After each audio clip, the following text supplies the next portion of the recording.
Okay, so get ready because today we are launching into a deep dive on something really big, NASA's Artemis program. Yeah. You know, the one that's supposed to get us back on the moon. Right. Well, there have been a few schedule adjustments, Yeah. actually several adjustments, Hmm. not just like, a few days here and there. Yeah. It's not a minor slip. Right. We're talking about a significant pushback Exactly. in the timeline for getting boots back on the moon, Hmm. which has sparked a lot of debate about what this means for the future of space exploration. Exactly. Some people might hear space delay, Mhm. and roll their eyes, be like, ugh, typical. Yeah. But it's way more than that. It is. This is about a lot more than just a calendar shift. Absolutely. It has huge ripple effects Yeah. from international competition to technological roadblocks. It's like a chain reaction. Right. So, for example, the Pathfinder mission, Artemis II, which was supposed to send astronauts around the moon, like a loop around the moon, in September 2025, Right. that's been bumped to at least April 2026. And the highly anticipated moon landing, Artemis III, the one we've all been waiting for, that's been postponed too. Mm-hmm. Instead of 2026, the new target is mid-2027 At the earliest. at the earliest, right? Which, this isn't the first time Artemis timelines have shifted. Right, right. Remember that super ambitious goal of 2024? Yeah. The 2024 landing set during the Trump administration? Right. Well, that target proved to be a little too optimistic. But Mhm. these new delays are raising eyebrows because of the potential impact Mhm. on the global space race. It's fascinating how those earlier ambitions are still echoing today. Yeah. But what's actually causing these setbacks? Well, Is it purely technical? there's the heat shield snag, or are there other forces at play? That cropped up during the uncrewed Artemis I mission Oh, right. Yeah, the heat shield. back in 2022. That's pretty important. It's essential. Right, you can't have a lunar barbecue on reentry. Exactly. Yeah, That's what protects astronauts from burning up yeah. when they come screaming back through Earth's atmosphere. Hmm. And Orion, the Artemis crew capsule, Right. uses this special skip reentry technique, Okay. sort of like a stone skipping across a pond. Hmm. But during Artemis first, that skipping caused more heat buildup Oh, really? and erosion on the heat shield than expected. So more skipping equals more heat. Yeah, it seems counterintuitive. Right. Isn't that kind of counterintuitive? It is, but it's all about the physics Yeah. of how the heat is dissipated. Okay. Think of it like this. Mm-hmm. Each time the capsule dips into the atmosphere, Right. it creates friction and heat. Mm. And the skipping is supposed to spread out that heat Right. over a longer reentry path. I see. But in this case, it led to unexpected hotspots. Okay. And remember, this was an uncrewed mission. Right. If astronauts had been on board, Yeah. well, let's just say it would have been a much hotter topic of conversation. Yeah, I'm starting to sweat just thinking about it. Right. So how are they going to fix this heat shield issue for future missions? Well, Are they scrapping the skipping technique? not completely. Okay. For Artemis II, Mm-hmm. they're planning a modified trajectory for Orion, Okay. reducing the skipping, Mm-hmm. and opting for a more direct descent. Okay. So it's all about balancing safety with the mission's objectives. Right, that makes sense. But I imagine even a slight adjustment like that adds another layer of complexity to an already very complex mission. Absolutely. And that might be playing a role in these delays as well. You're hitting the nail on the head. Okay. Every tweak, every adjustment Mm-hmm. has a domino effect on the entire timeline. Right. Okay, so we've got the heat shield issue, but there's another factor looming large here. Mm-hmm. And that's the race to the lunar South Pole. And that's where things get really interesting. Even a little geopolitical, wouldn't you say? It's true. Yeah. It's not just about exploring the moon for the sake of it anymore. Mm. There's a growing sense of competition, Right. especially with China's ambitious lunar program. Right. And the South Pole, with its potential resources, has Yeah. become a very hot target. I mean, NASA Administrator Bill Nelson even said that landing on the moon's South Pole is vital to prevent ceding territory to China. Mm-hmm. Those are strong words. He's not exaggerating. Wow. The lunar South Pole is it's a strategic gold mine, mainly because of the water ice deposits, Water ice on the moon. hiding in those permanently shadowed craters. It's like the ultimate cosmic refrigerator, but why is that such a big deal? Wow. I mean, we can barely get ice delivered to our doorstep on time here on Earth. This isn't about quenching astronauts' thirst. This Yeah. is about revolutionizing space travel. Okay. Water ice can be broken down Mhm. into hydrogen and oxygen, right? The essential ingredients for rocket fuel. Oh, right. Imagine refueling spacecraft on the moon Wow. instead of lugging all that weight from Earth. That's like finding a galactic gas station right on the lunar surface. Exactly. Yeah. And that's just the beginning. Right. Water ice would also be crucial for a permanent lunar base, Right. providing life support, Hmm. enabling us to grow food, Wow. maybe even kickstart some lunar industries. So whoever stakes a claim in this lunar South Pole gold rush gains a significant advantage in the future of space exploration and resource utilization. You could say that. Oh. And it adds a whole new layer of complexity to these Right. Artemis delays. It's like a high-stakes game of cosmic chess with Yeah. these delays adding even more pressure to the board. Yeah, a perfect analogy. Right. And just to add another twist to this game, Mm-hmm. let's not forget the new leadership at NASA. Right. The incoming Trump administration has shaken things up Mhm. with the appointment of Jared Isaacman as NASA administrator. Yay. That's a pretty interesting choice, wouldn't you say? Interesting is an understatement. Right. A billionaire with ties to SpaceX. Mm. Isaacman has a history of challenging the status quo. Okay. And his past criticism of certain aspects of Artemis, particularly the lunar lander contracts, Mm-hmm. has many wondering what changes he might bring to the table. So we've got delays caused by technical challenges. Mm-hmm. We've got a lunar South Pole resource race heating up. Right. And we've got new leadership with its own ideas about space exploration. Yeah, It's a pretty tangled web, isn't it? indeed. Yeah. And that's just scratching the surface. Okay. We need to unpack this carefully, step by step, so let's dive a little deeper, shall we? Let's do it. Okay, it's like throwing a wrench into a finely tuned machine, you know? Yeah. Think about the scientific community, Right. all those research projects, all those experiments planned around the original Artemis timeline. Oh, yeah. I bet those scientists are feeling a bit frustrated right now. Mm, It's not like you can just reschedule, right. a lunar eclipse observation. Exactly. So- Scientific instruments need to be calibrated, payloads prepared, Mm-hmm. and everything has to align with specific lunar events. Right. So these delays could mean pushing back crucial data collection, Mm-hmm. Potentially delaying important discoveries. Yeah, it's a good reminder that space exploration operates on a completely different time scale Mm-hmm.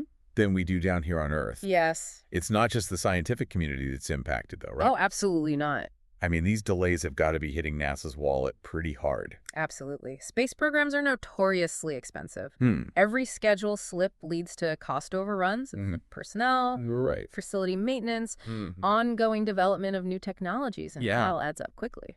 And then there's the whole question of public perception, too. Mm-hmm. Do you think pushing back these dates again and again erodes people's trust and support for the Artemis program? Mm-hmm. It's like Mhm. waiting for a sequel to your favorite movie. Right. Eventually, the anticipation just kind of fades. That's a great analogy, Yeah. especially since we're not talking about one sequel. Right. We're talking about, a whole saga Whole saga, yeah. unfolding over decades. Yeah. Keeping the public engaged is a huge challenge. So how does NASA maintain that excitement, that support amidst all these setbacks? Well, Is it just about transparency or is there more to it? transparency is crucial. Yeah. Of course, people need to understand the why behind the delays, Mm-hmm. but it's also about highlighting the progress being made, showcasing those exciting scientific discoveries, Right. and reminding everyone why we're going back to the moon in the first place. It's about reigniting that sense of wonder, that drive to push the boundaries of human knowledge and to explore the unknown. Exactly. Right. And it's about inspiring the next generation of scientists, engineers, and explorers. Right. They're the ones who will inherit this grand vision of space exploration. Yeah, speaking of the bigger picture, how are these delays affecting international collaborations? Right. Because Artemis relies heavily on partnerships It does. with other space agencies. International collaboration is a cornerstone of the Artemis program. Okay. Multiple countries Hmm. are contributing expertise, resources, and technologies to this endeavor. So these delays are causing ripples across the entire global space community. Mm, It's like this giant jigsaw puzzle right. where one missing piece just throws everything off. Precisely. When one partner faces a setback, Yeah. the whole collaborative effort needs to adjust. Mm-hmm. Timelines shift. Right. Resources get reallocated. Mm. Plans are reevaluated. It's a reminder that space exploration is truly a global endeavor. Yeah. Transcends national boundaries. It does. We're all in this together, facing the challenges and celebrating the triumphs as one human race. That's a powerful perspective. Yeah. And these delays, while frustrating, Mm-hmm. could also strengthen those international partnerships. Okay. They force us to communicate more effectively, Right. reevaluate shared goals, and find creative solutions together. So out of these challenges could come even deeper collaboration and a renewed sense of unity. Right. That's a silver lining I hadn't considered before. It's about finding opportunities within the obstacles. Yeah. And speaking of opportunities, let's circle back to the lunar South Pole Okay. and why it's causing such a stir in the space community. Right. We talked about the water ice Right. for fuel and life support. Mm-hmm. But what else makes the South Pole such a valuable prize? Well, Is it just about the resources? well, the resources are a major draw, no doubt. Mhm. But the South Pole also boasts some unique environmental features. Okay. Certain areas Mm-hmm. experience near constant sunlight, Okay. ideal for solar power generation. While other areas remain shrouded in perpetual darkness, Mm-hmm. potentially preserving those valuable volatiles, Right. like water ice. So it's like having the best of both worlds. Right. Abundant solar energy Mm-hmm.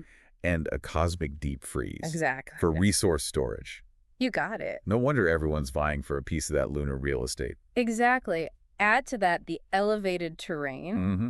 which offers fantastic vantage points for lunar observation Okay. and communication with Earth. Right. And you've got a prime location Mm. for establishing a long-term presence. It sounds like the South Pole is this strategic hotspot in this lunar game of chess that we're playing. Mm-hmm. But these delays in the Artemis program raise some interesting questions, don't they? They do. Particularly when it comes to who gets there first Right. and how the rules of lunar resource utilization are going to be established. Absolutely. As the Artemis timeline shifts, Mm-hmm. it gives other nations like China Right. more time to advance their lunar programs. We've talked about this potential 21st century space race. Mm-hmm. But can any nation really just claim ownership of the moon? Well, not according to the Outer Space Treaty, Okay. which has been signed by over 100 countries. Mm-hmm. It prohibits national appropriation of celestial bodies. So no planting flags and declaring, this lunar crater is mine. Not quite, however. Huh. The treaty doesn't explicitly prevent the utilization of lunar resources. Oh, okay. So it's a little bit of a legal gray area. Right. Kind of like finding a $20 bill on the sidewalk. Exactly. Technically, it's not yours, but, Right. you know. Exactly. And that's why these Artemis delays are so significant. Mm-hmm. They create a window of opportunity for other nations to establish a foothold on the moon Mm-hmm. and potentially gain an advantage Right. in accessing and utilizing those valuable resources. It's not just about getting there first, then. Mm-hmm. It's also about who sets the rules of the game when it comes to lunar resource management. It is. And that brings us to another crucial question. Mhm. Are we going to see more collaboration or more competition on the moon in the years to come? That's a question that's becoming increasingly urgent Right. as these delays unfold. Yeah. On one hand, Artemis has emphasized international collaboration, Mm-hmm. but on the other hand, there's this undeniable sense of competition Right. as nations eye those valuable resources. It's a delicate dance between cooperation and competition. It is. And these delays are likely to intensify that tension. They certainly add another layer of complexity Yeah. to the already intricate geopolitical landscape Right. of space exploration. It sounds like the future of the moon is still very much up for grabs. Mhm. And these Artemis delays are adding unexpected twists and turns to the narrative. Indeed, the decisions made in the coming years Mm. will have a profound impact Right. on the future of human presence Mm. on the moon and beyond. We're witnessing history unfold, Mm-hmm. one delayed launch at a time. Welcome back to the show. Yeah. We've been deep diving into these Artemis delays and dissecting the challenges, the ripple effects, Mhm. and the high-stakes lunar game that's unfolding. Right. It's a lot to process, even for seasoned space enthusiasts like ourselves. That certainly is. Right. But amidst all the complexity and the uncertainty, Mm-hmm. there's also a sense of opportunity. Okay. These delays, while frustrating, Okay. also offer a chance to step back, reassess, Mm-hmm. and maybe even come back stronger. Okay, I like that. Yeah. So instead of viewing these delays as just setbacks, Mm-hmm. we can see them as a chance to refine and improve the program. Right. Almost like hitting the pause button to double-check the blueprints before building a skyscraper. Exactly. Take the Orion heat shield issue, for example. Yeah, it's a challenge. But it also highlights just how demanding deep space travel is. It's forcing us to push the boundaries of engineering and material science. We're constantly learning, constantly innovating, and constantly pushing the limits of human ingenuity, Yes, which is kind of the whole point of space exploration, isn't it? precisely. But- By identifying and resolving these issues early on, Mm-hmm. we ensure the safety of future missions Right. and pave the way for even more robust technologies. So these delays are, in a way, forcing us to become even better at space travel. Mm-hmm. It's like a cosmic boot camp for our technology and our problem-solving skills. That's a great way to put it, and that same principle applies to the broader goals of Artemis. These delays give us a chance to reevaluate priorities, Oh, refine strategies, right. and ensure we're on the most effective path Mm. towards sustainable lunar exploration. Okay, and let's not forget the new kid on the block, Jared Isaacman. Mm-hmm. You mentioned earlier that he's expressed some concerns about certain aspects of the Artemis program. Do you think these delays might give him the leverage he needs to shake things up a bit? It's certainly a possibility. Okay. Delays often create these windows for reevaluation and adjustment. Mm-hmm. And with his fresh perspective and a bit of breathing room, Right. Isaacman might be able to implement some of his own vision for lunar exploration. Isaacman's known for his entrepreneurial spirit, He is. his focus on efficiency and innovation. Mm-hmm. It'll be interesting to see what kind of impact he has on the program. He's been a vocal advocate for commercial partnerships Mm-hmm. in space exploration. Okay. So perhaps these delays will create opportunities Right. to further leverage the capabilities of private companies like SpaceX, leading to more cost-effective and innovative solutions. It's like injecting a dose of Silicon Valley disruption Exactly. into the world of government-led space exploration. And who knows? Yeah. Maybe some of these fresh approaches will lead to breakthroughs Right. that wouldn't have happened otherwise. Of course, amidst all this optimism, Mm-hmm. we do need to remember that these delays have real consequences. Didier. Scientific setbacks, Yes. budget concerns, Mm-hmm.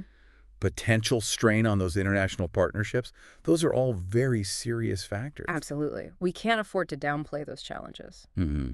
But I believe that with careful planning, effective communication, Yeah. and a shared commitment Mm-hmm. to the long-term goals of Artemis, Right. we can navigate these hurdles and emerge even stronger. It's a balancing act. It is. We need to be ambitious, but we also need to be pragmatic. Mm-hmm. We need to push the boundaries of exploration, Yeah. but we also need to ensure the sustainability of the program. Right. And through all of it, we need to remember the bigger picture. Mm-hmm. Artemis isn't just about going back to the moon. Yeah. It's about laying the foundation for humanity's future in space. Beautifully said. Yeah. It's about pushing beyond the familiar, expanding our horizons, Mm-hmm. and inspiring generations to come. The technologies we develop, the knowledge we gain, the experience we accumulate through Artemis, it will all pave the way for even grander missions, Right. perhaps even to Mars and beyond. It's like building a staircase to the stars, Yeah. one challenging but crucial step at a time. A perfect analogy. Yeah. These delays, while frustrating, Mm-hmm. are ultimately part of that grand journey, Right. pushing us to refine our approaches, Yeah. learn from our mistakes, and strive for even greater achievements. So as we wrap up this deep dive into the world of Artemis and its ever-evolving timeline, what's the key takeaway for our listeners? Well, I think the most important message is that space exploration is a marathon, not a sprint. Mm-hmm. There will be challenges, setbacks, and course corrections along the way. Right. But the ultimate goal, Mm-hmm. expanding humanity's presence beyond Earth, Right. is worth every ounce of effort, every ingenuity, and every moment of patience. Yeah, it's a testament to our collective spirit of exploration. It is. Our relentless curiosity and our unwavering belief in the power of human potential. And even with these adjustments, Mm. Artemis remains at the forefront of this incredible journey, Right. paving the way for a future where humanity's reach extends far beyond the confines of our home planet. The future of space exploration is full of possibilities, and the next chapter is sure to be captivating. Thanks for joining us on this deep dive. Until next time, keep your eyes on the stars and your minds open to the wonders of the cosmos.